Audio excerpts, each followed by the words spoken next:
this is after 15. 15 is something also about adolescence, but that will be various. But this one is totally different, and also I think that this is also totally different from all your other feature films. Yeah. So why you have this idea to make a busy story? So after I made 15, I got into a lot of trouble with the authorities. So they banned me from showing my films, and so this script was written when I was offered an artist in residency in Japan. So in the cold winter, I wrote a script like this, and after that, then I secretly went back, and then there was funding, and I can make this film.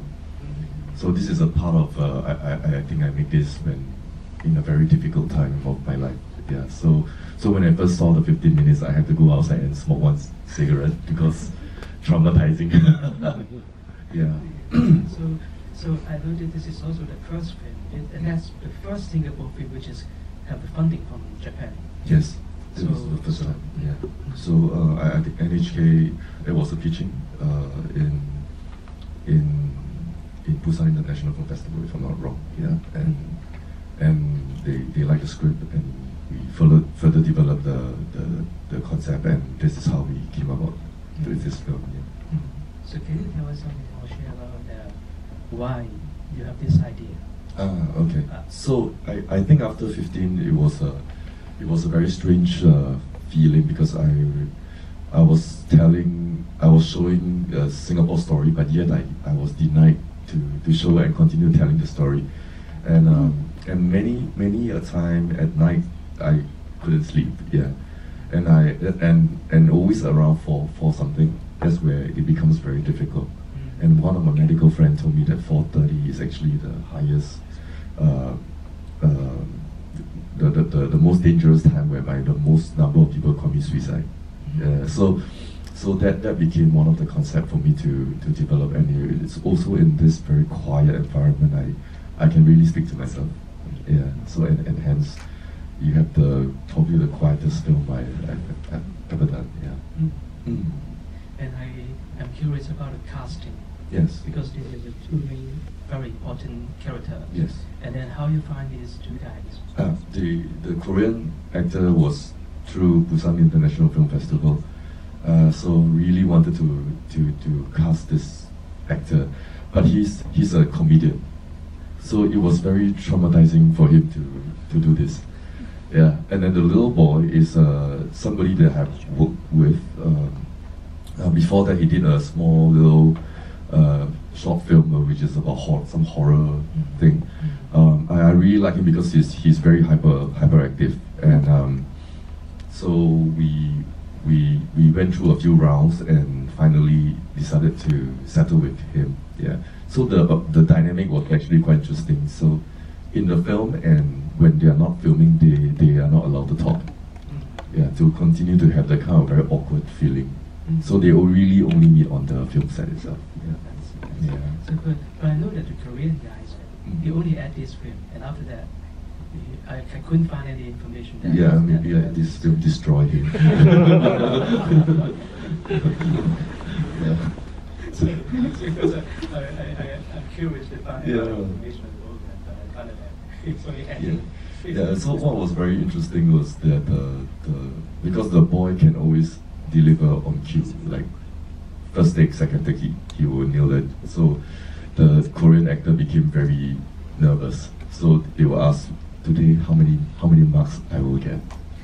Okay, how many marks will the little boy get? And the little boy got 80, then he became very depressed. And, yeah.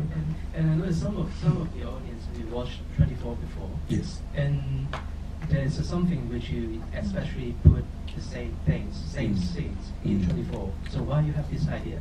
Yeah, I made this when I was like 20-something years old, and after now I'm like going to be 48 next year, and I thought it would be good to if I have a film and to recreate all these memories back again. What would it actually be? So I brought this boy back in, and we shot it during the COVID period. It was very difficult, and yeah, it's good. 可是我觉得我越开始选择逃避他的时候，他就会一直来找我这样子。然后我也发觉到，其实当我把一部电影把它变成是数字的话，命名为数字的话，我觉得观众会有更多不一样的想象空间，还有他们自己的 self interpretation。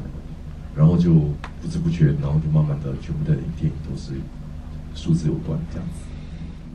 We have a series of workshops to know where is his comfort zone and where I can push him. So because he has acted in a few television shows, so what we were trying to do was to make him unlearn certain things. But for a kid, this is a very challenging because it's an overnight shoot, and so every time around 3 a.m., that's where he will go crazy.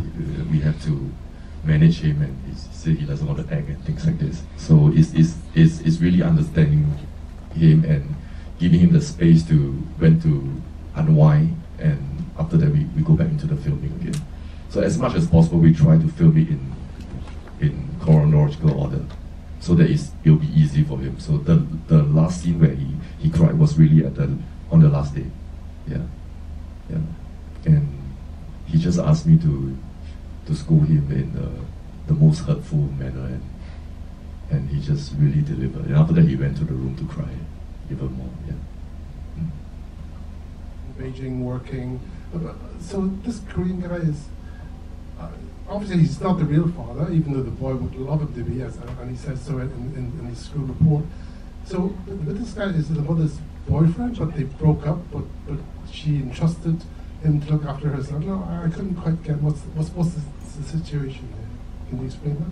Okay, so the dynamic of the Korean guys, during the year 2000 something, that's where there is a lot of people from overseas coming to Singapore. Even the kid, if you listen to some of his accent, it's not 100% Singaporean. So he's also sort of like renting a place in Singapore. So there's a lot of Chinese students that came to Singapore at a very young age, and sometimes the parents would just drop them there and just let them be independent on their own. So yeah, so we kind of draw inspiration also from the little boy real life experience. Yeah.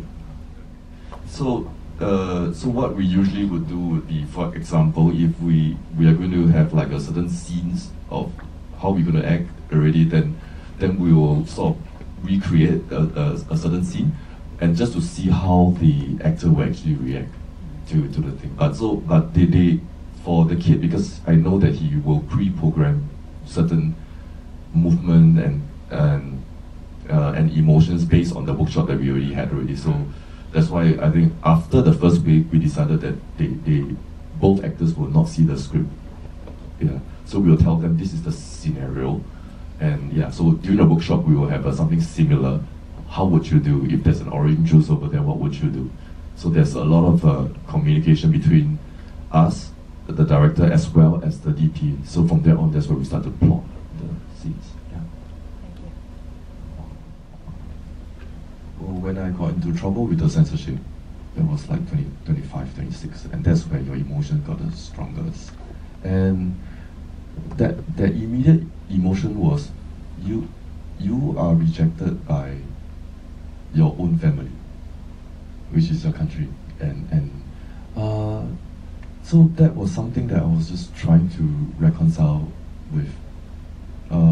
It's the sense of loss, it's the sense of disbelief, and hence I think that emotions multiply, and that was exactly what I was going through at that time. 所以邱金海是我的监制了，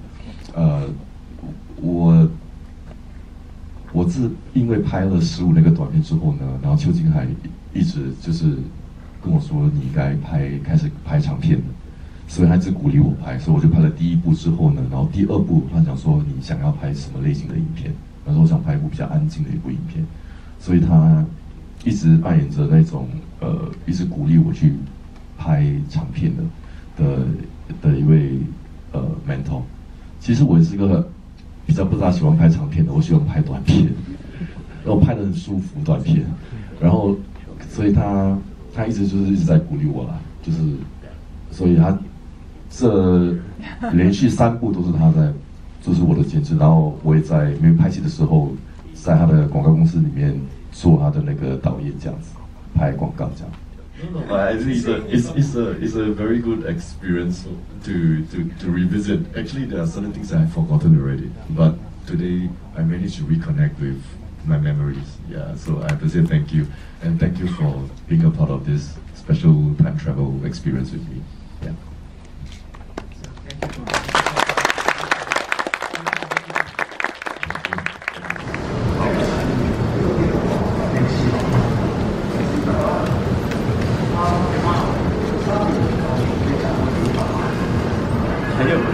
poster 我也要。好，谢谢。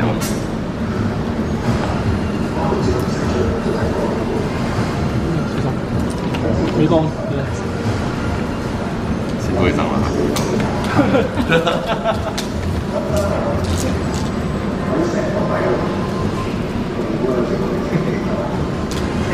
谢谢。非常谢谢你们马来西亚亚洲观下，谢谢。